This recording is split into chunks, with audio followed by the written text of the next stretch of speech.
Ramai orang tanya saya, Farabi, M2M Club tu apa? Apa yang saya bantu? Okey, M2M Club ni khas untuk anda yang nak bina solid 7-figure business apabila anda mensistemkan anda punya marketing. Kat sini isunya banyak tentang marketing tak konsisten, banyak try and error, sales pun stuck, tak grow.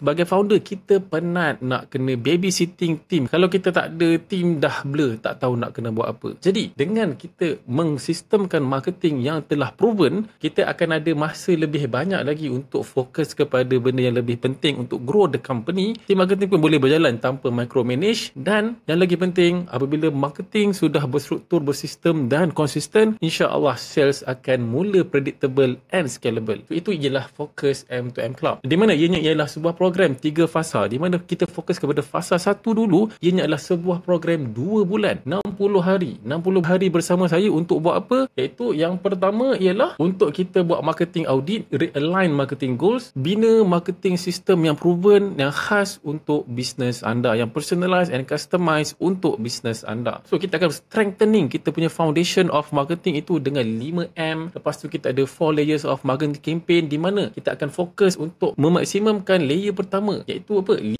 combo digital marketing, iaitu termasuklah iklan berbayar, social media content, macam mana nak buat database marketing, macam mana kita nak buat influencer marketing, dan macam mana kita nak buat live, dan semua ini adalah secara berstruktur dan konsisten. Anda dah tahu dah macam mana nak buat marketing semua tu. Tetapi tanpa sistem, sekejap sahaja benda itu boleh berjaya, and then kita akan masuk rat race. Setiap bulan kena buat benda yang sama, mengharapkan result yang berbeza, itu ialah insanity. Jadi kat sini untuk 2 bulan ni, fokus kita adalah untuk mensolidkan anda punya marketing. Supaya apa? Supaya dalam fasa seterusnya, barulah kita boleh sistemkan benda yang dah proven, and then barulah kita boleh scale. Okay? Semua info ada dah kat sini. Cuma saya nak bagi tahu, setiap bulan saya hanya buka pendaftaran 3 hari sahaja. So, kita akan mula sesi ni bulan depan, and then slot sangat limited. Hanya ada beberapa slot sahaja. Jadi anda jangan tunggu lagi. Kalau anda sedang nampak iklan ini, anda boleh klik terus dan juga terus apply kat sini. Kita akan jumpa dalam M2M Club, di mana saya akan bantu untuk menstrukturkan, mensistemkan marketing bisnes anda. Tapi sebelum tu, kita kena prove dulu. Kita kena betul-betul strengthening you punya marketing. Supaya apa? Supaya anda boleh bina 7-figure business yang solid, yang top tier. Yang bermaksud kalau anda tak capai lagi 1 juta setahun, kita akan fokus untuk bina 1 juta setahun. Dan jika anda dah lepas itu, macam mana kita nak daripada 1 juta setahun kepada 3, kepada 5 dan kepada 9 juta setahun? Jawapannya hanya ada satu, iaitu kepada sistem. Jumpa anda inside the club, Marketing to Millions Club.